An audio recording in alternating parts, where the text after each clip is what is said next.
I'm going to start. Okay. What is the behaviour of love? Ooh. What is the behaviour of love? We did a really interesting exercise last week, actually, where we created these characters, and then we just did an introduction of the character, and the other people had to write down how would this person manifest their love to me if they were in love with me. And I found that really interesting because it was very different and very specific, even though all the characters had done was go, well, this is me, and this is what I like, and this is who I am. So I think that is a very difficult question, and probably... So what's the behaviour of love, I suppose, you when you're in love? Like, and is that something that you crave? Like, do you crave that behaviour? Like, I don't know. Do you crave Do I crave behaviour? it? Yes. Yeah. Yeah. What is your behaviour then when you're in love? And does it change from day one? I can only comment as probably being in love. So I can comment as loving someone but not being in love. What is actually? But behaviour of love doesn't have to just be in love. It could be friendship love as well. Yeah. Comfort. For me, the behaviour of love is showing. For me, anyway, showing my vulnerability. That is my behaviour of love. It's feeling free to show my vulnerability and not having to put anything on top of that or to cover that over. And that's scary. Yeah, to be scared. I think that's the thing as well. Even in this society, you need to be strong for your partner. Or can we leave it over just so we can... No, because in this the system is, then you'll have like 2 questions at a time if you turn another one over. Okay. It's the behaviour of love and uncertainty. Yeah, this is love. To being scared. Yeah, or being happy to be scared, to feel supported. Be out of control, almost. Yeah. Kind of put like a little bit of yourself into the hands of somebody else. Yeah, and to care for. To care for, or to accept or reject, or... So I don't know. I don't know if that is a behaviour of love, though, or just... I think just love to change. I mean, change between partners, change how you where you are in your life. Over time with one individual. Love can make you feel ill and sick. Yeah. Like, Yes, this is like... And love can make you feel comfortable, calm, and relaxed. I think it's very variable, isn't it? Yeah. It's like a projection of what's going on with you because they are at that moment in that time, in that context. And like this idealised version of love, it kind of constant excitement, constant love, constant all of those things. Actually, in the reality of it, often isn't that. Or that's just one part. No, that's just one part of it, rather than being the whole. I guess it can be a shock sometimes if you are very clear with how you express love the last time you were in love or loved somebody, and then the next time it turns out to be something completely different, and it manifests itself very differently. I think I've at least struggled with sometimes where I thought I knew, well, this is what happens in love, and then something completely different, like that didn't happen, but something different happened, trying to accept the new terms of how love happens, or adjust to my expectations of it and what was offered, and if that makes sense. Do you have control over that? I don't think you do if you're going to be honest. I think what I was trying to do was control the situation, which made it not fruitful as such. So I knew kind of how I was expecting it to be in a little square, and then when something triangular tried to fit that, it didn't really fit, and it kind of made me panic until I was kind of learned to understand that everything doesn't have to be my way, and that we can actually have different things that mean like there's no less value to the way that somebody else Yeah. showed their love. Amazing. How do they show that? Oh, fold my knickers. Oh my God! No. No. What a check! Yeah. That's not real love. Love is the dirty one. No, I know you love me. Yes. Little gestures like that. Though. Little gestures. I love post-it notes and stuff like that. Little messages, little thoughts, little, not necessarily the grand gesture of I did this amazing big thing, but like the little things that make me think that you thought about me throughout the day, or something that you saw made you think of me and you wanted to share that with me, or those things make me feel really loved. And obviously I love being taken out to dinner now and then, but I think the little things that make me feel like you are connected to me even when I'm not there. Yeah. Makes me very happy. Yeah. Which I hope that I do for the other person as well. Obviously, like I'm hoping that it's not a one-way street. You were going to say something. I think a few minutes ago, I was going to ask if we've all got such different, if we're all agreeing on so many different ways that love should show itself, why do we have one word for it? There's no particular comparison between them. How do we lump it under the same thing?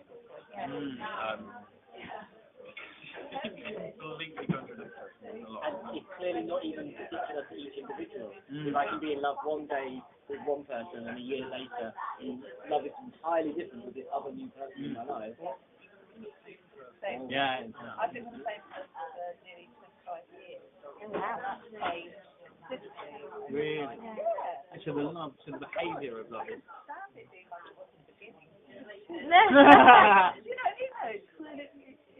doesn't mean that it isn't romantic love still sometimes. Yeah. There's something about calmness that it's about. Yeah. Wow. So yeah, that's thinking about the same person every time. Do we have other words that we use? Or do we just pump it under love all the time? Shakespeare is full of words. All his characters use about 30 times more words than they usually get by. I think love has become such a commercial thing that we seem to think that it's not real unless it is that word. That the other things are something fleeting, something. But I think you've got a really fair point in that. Infatuation. Is infatuation a different part of love? We're always told, oh, that's not love, that's infatuation. But isn't there a thing? But in Spanish, they've got two. Like in Spanish, mostly you say te quiero. I love you, te quiero. It's actually I want you. Te amo is actually I love you, but you generally don't say to a partner te amo. You will usually say to a partner te quiero. Oh, wow. So when would you use te amo? I have no idea. That's my knowledge of Spanish. There, sorted. But I always find that a really interesting. Two handy phrases.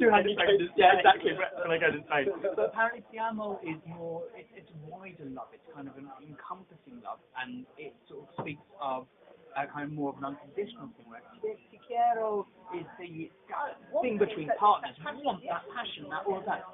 Te amo is kind of it's a wider, larger thing. I always think that's really interesting that in the language itself it's very defined and you don't saying to a partner, and I was chatting to a Spanish friend about this and she'd never really thought about it. She was like, God, I suppose it wasn't even something that it was a conscious thing. Like if I love someone who I'm dating, it's not, there's nothing beyond that. And we have lust. But again, that's like it's not love, it's love. Yeah. But maybe again, it's a type of love or type of love. One of the questions that came up in another exercise that we did was, can you love short? Can you love long? Like, why do we seem to think that, like, we seem to sort of judge how much worth it was in the love depending on how long it went on for? Yeah. And that maybe infatuation is actually love. It's just a shorter Just that offer. Unless, I didn't, oh sorry, go.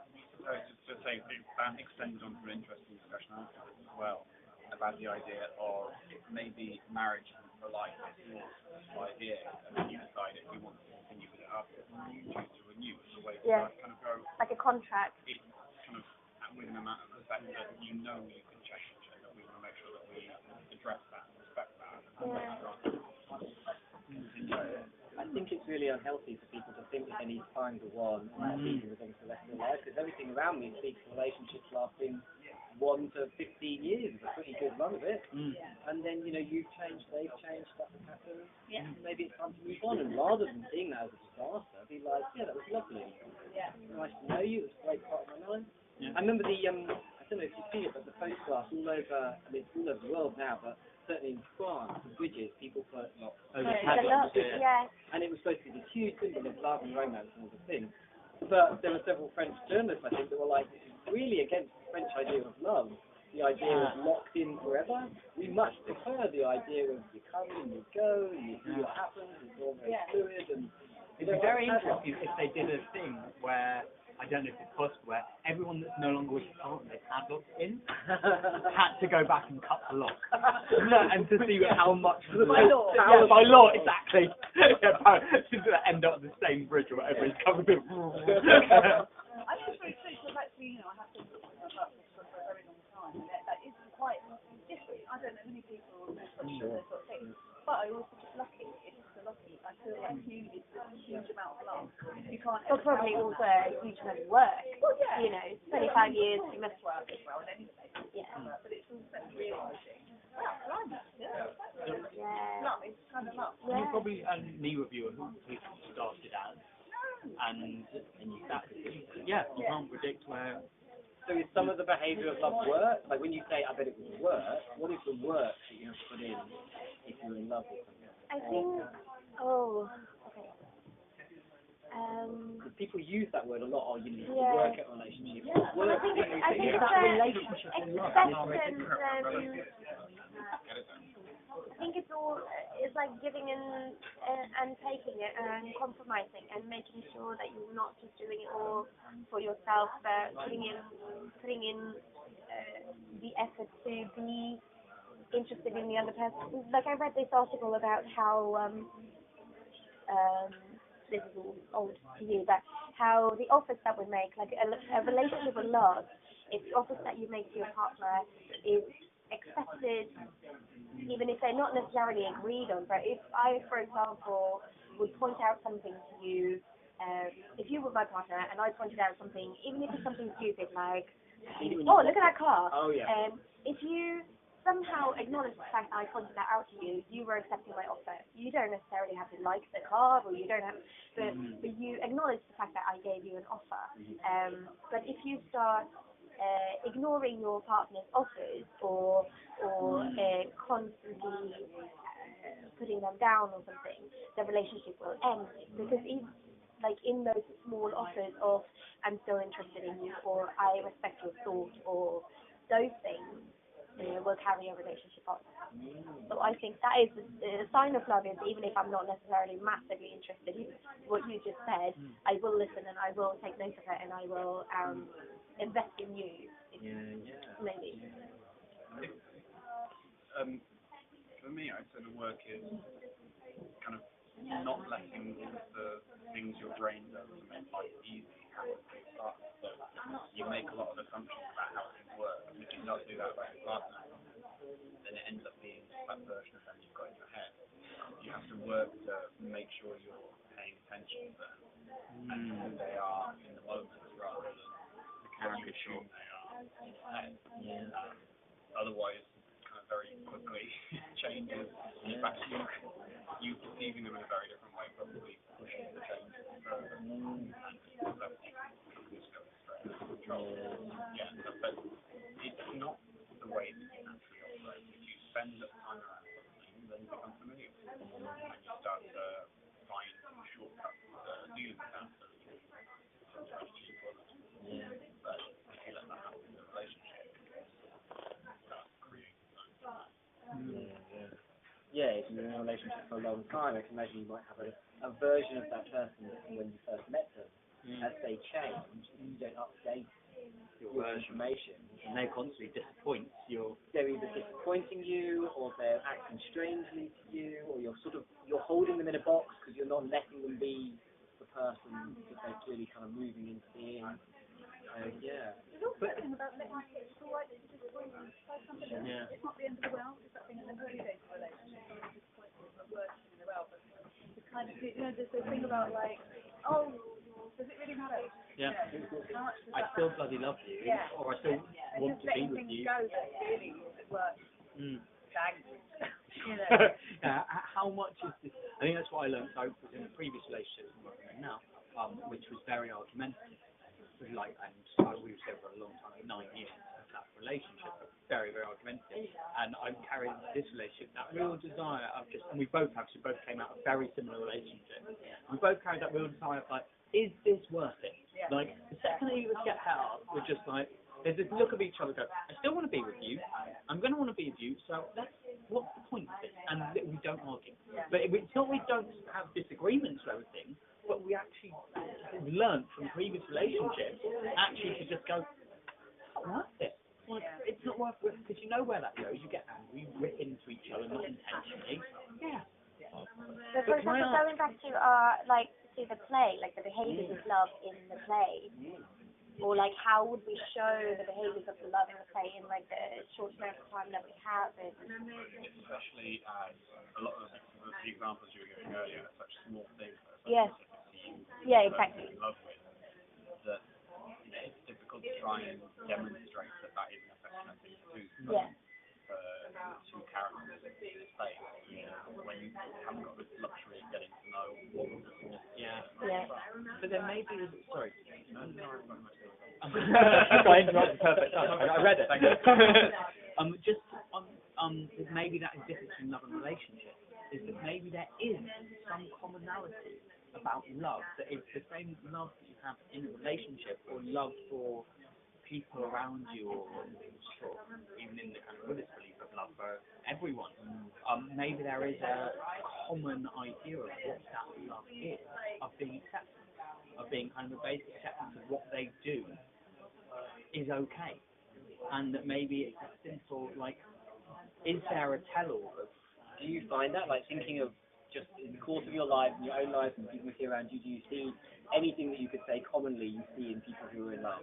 Whether they are in a relationship with the person they're in love with, or like one of the characters in the play is in love with somebody who is going to just go away and leave me alone. For me, is there a common behaviour? For me, it's acceptance. Even if someone has a massive crush on someone else, however much they behave like a twat, they will continue to accept that idea of them, and it will go into their narrative. They keep pursuing because they've accepted that that's part of them, and I still love them. Or I don't know. That's just coming to me right now. Not like I've given that a lot of thought. Yeah. That like a blindness, like it could be an utter acceptance of all their faults, or it could be a blindness to all their faults. Yeah, absolutely. If you're getting hurt, you're going, no, it's fine, I'll carry on. Yeah. So I suppose acceptance in all of its aspects. Well, I don't know. Which could be dangerous then. Utter acceptance. So just the magic in it, like, the magic, is that, is it the same kind of love that we're talking about, and one magic, how does that change? Is it the same sort of love? Yeah, that's interesting. Because one of the characters, in fact, has spells put on them to fall in love. So is that, like, in the world of Midsummer Night's Dream, is a love spell different to a real love? We've got two of us, we've come up with the best question. Yeah, absolutely. That's the whole point of discussion. Somebody has turned over another card, so we should move on. How do you perform sexuality on stage, or how do you perform sexuality in real life? Sexuality or sexual orientation? Sorry. Those terms could be either or. If you have a clear idea of the difference between those sexuality and sexual orientation, say now, so that we know that we're talking about. Right, yeah, just like sexuality is your sexuality as a person, how you behave as a sexual person amongst the world. Sexual orientation being essentially people with gender-wise. That's for me anyway. Okay, yeah. Does anyone have a preference for which way they'd like to organise the question? I get the impression that the question is sexual orientation, but with sexuality. Yeah, with sexuality. Okay. Yeah. Okay, let's think of it that way. So, how do you perform on stage? How do you perform on stage? How do you perform it in real life? This was similar to the question we had last week. It's raised, I think it came from Twitter, of what is the significance, why would you, if you ignore representation as a reason, why would you show a character's sexuality on stage?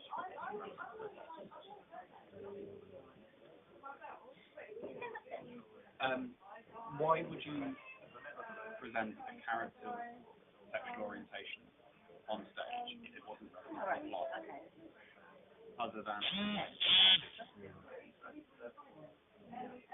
Well, I guess, but in our story, it's sort of relevant to the plot because we made it relevant to the plot. So if we're sticking to Midsummer Night's Dream and just in, like, for this question, I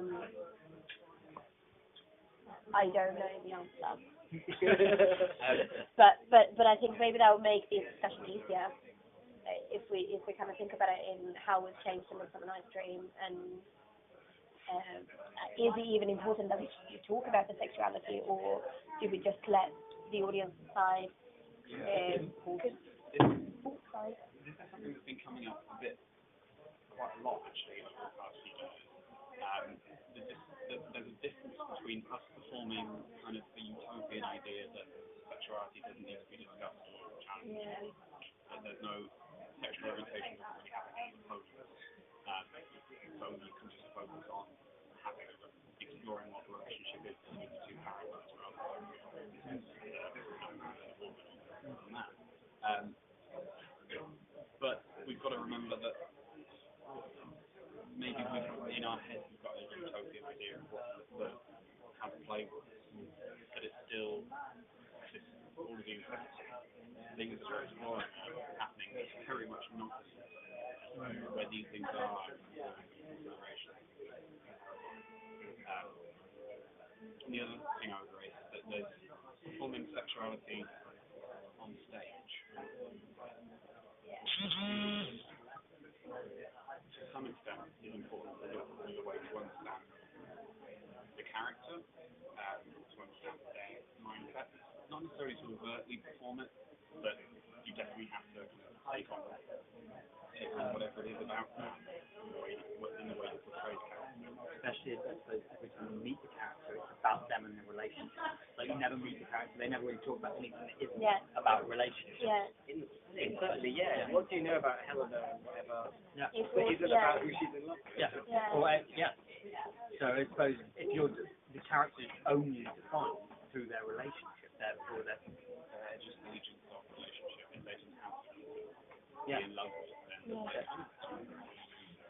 Which means that actually their sexuality, their actual full body sexuality is extremely important to what we see of the character on stage.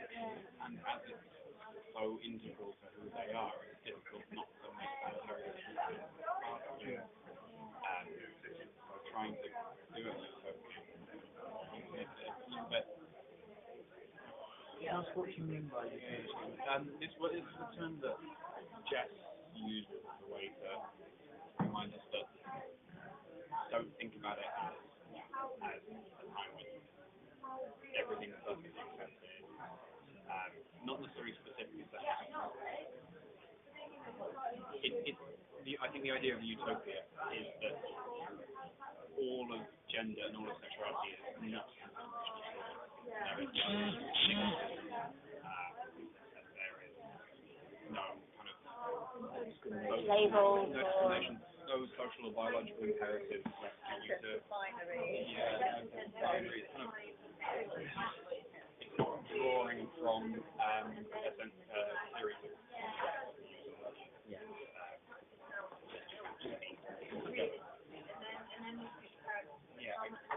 So in the course of the play,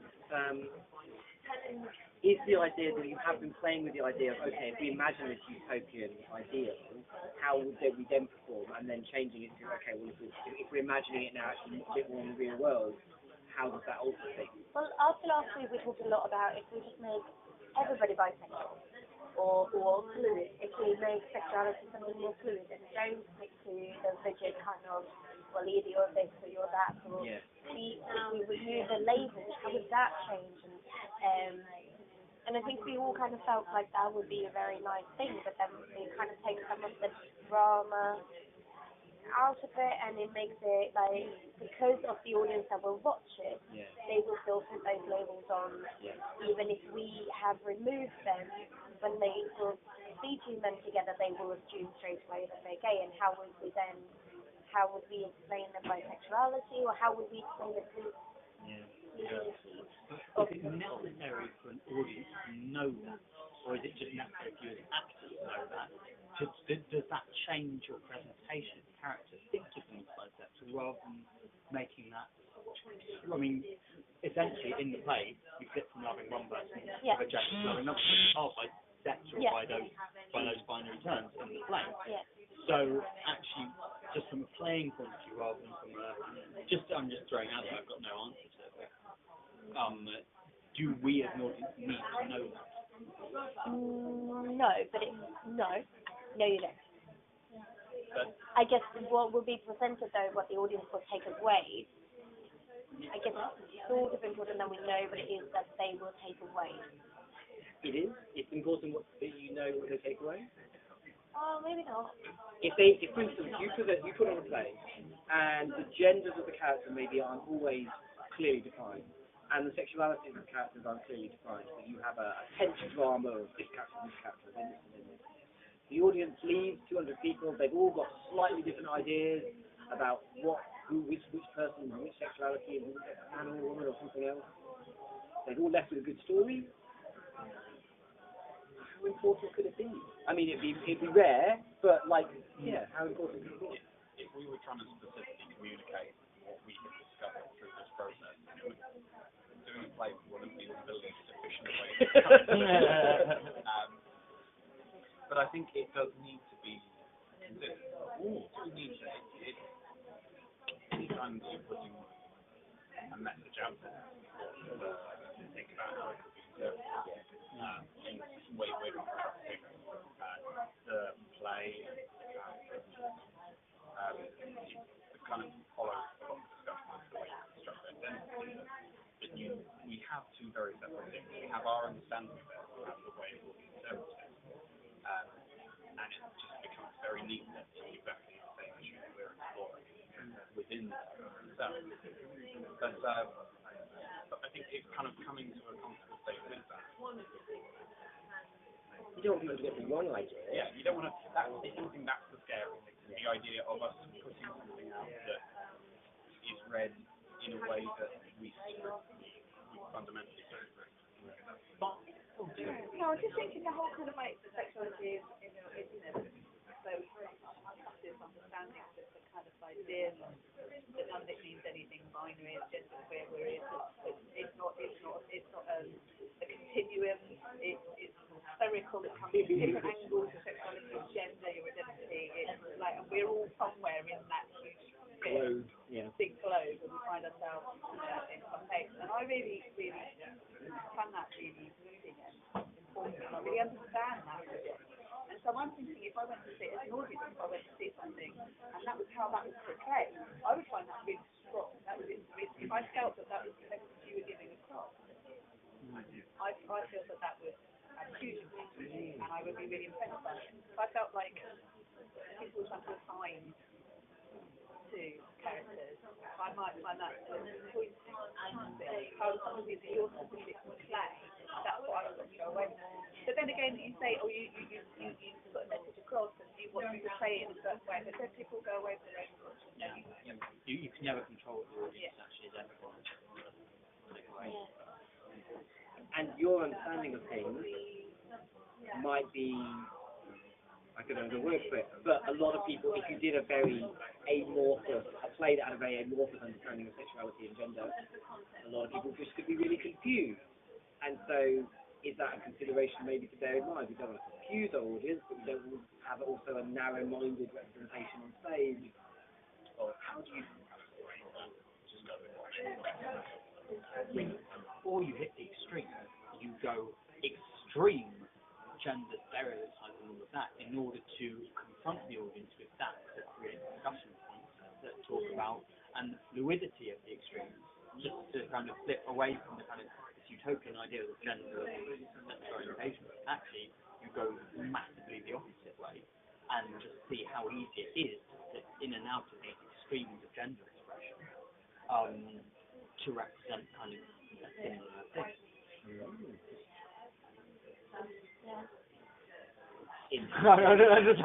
Well, no, I'm thinking what you were talking about, those kind of extremes, that would be one way of performing a sexuality on stage. Yeah. Do you see those extremes in real life? How do they feel when you see them in real life? Do you ever see them in real life? You can see them in real life, whether they're truly what the person is intending. But you definitely see them more so of being more alcohol that's being consumed. Especially with men being gay, straight, things like that. Also, I can find men once they're drinking, especially if you're kind of already kind of identifying with a kind of extreme of either masculinity or masculinity, kind of gay man, that alcohol brings that out. And probably for women. I don't know what the gender. Women seem to me to have a much more fluid idea of. I don't know. Fluid idea of femininity. Yeah. There's more. I'm quite interested. Perhaps there's more space for women to be women in a stereotype than there is space for men to be men. And I think I'm thinking with this alcohol idea is that often when you see women hit, they're not behaving in the gender stereotype of women. I think that's where I stop myself. It's just like I'm just picturing West Street on the Saturday. Do you think men do behave more stereotyped when hit, but women behave less stereotyped when hit? It depends on the stereotype. Yeah. Yeah, I think you've got like a very narrow idea of masculinity. Yes, I think men behave more like it when hit. And women, yeah, I hadn't really thought about it. Like, Interesting. or maybe all alcohol does is make you feel more macho, be you male or female. Or it relates to innovation. Yeah. It does, doesn't it? I like two very interesting representations of masculinity that sketched out for us. There we go. And this is women. My own self-perception. You're right. But did that change your behaviour after seeing that? Oh yeah, did it change? No, I think it's just made me more aware of. I mean, my behaviour changed a long time anyway. Sure. Oh yeah. I think it changes when you're around different people. Yeah. Have you been filming yourselves as you're performing and looking back at it? We've not been looking back that much, but more It's a fascinating film. Yeah. It was a film about people. It might be interesting to watch it. Yeah. I don't know. It's a film about remarkable. It's about people dealing with their sexuality. Yeah. And gender as well. And gender. And the thing that is most sort of famous about it is that lots of people involved in it weren't actors. And the drive behind the film was that all the orgasms in the film were real. So they spent about a year and a half to 2 years just Having orgasms. until they were exhausted.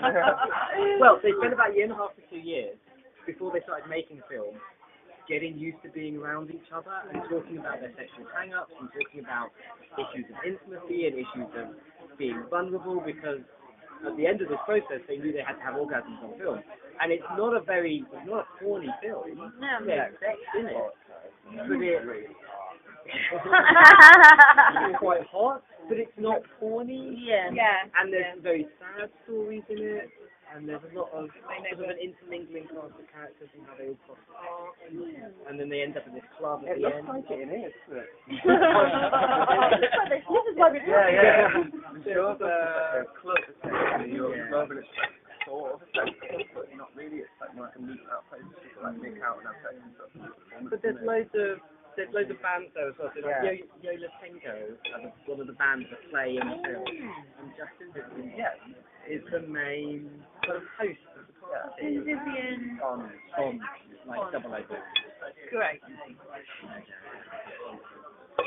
Yeah, it's an amazingly touching film. I remember I watched it one winter when I was very depressed and was just like, oh, I'll stick on a sexy film, it'll be funny to watch.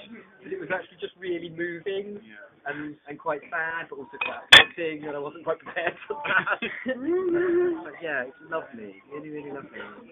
How should gendered representations on stage challenge binary assumptions? Should they even? Ah. Yeah. Well, what do you think? Yeah, probably should. You know, where applicable. There's no point doing it for no reason. Every single Yeah. That. What would be a good reason? If there's only working in a good reason, what's a good reason? Visibility, representation, just to demonstrate that these things actually exist, and to do it in a way which is, I don't know, backhanded, good. Interesting, because it's essentially a gold mine of emotive material, potentially hilarious if you do it right. It's sexy, and I think it would open up. There's more scope for exploration of relationships if you open up this. So we were having a discussion. The last one was a kind of this kind of links in a little bit there, and that was that Midsummer's Night's Dream is the play, and the discussion was around how much should it be very gender, like genderqueer, kind of obscure, no obvious portrayal, and how much. And then there was the other extreme of actually almost challenging it by being kind of stereotypical.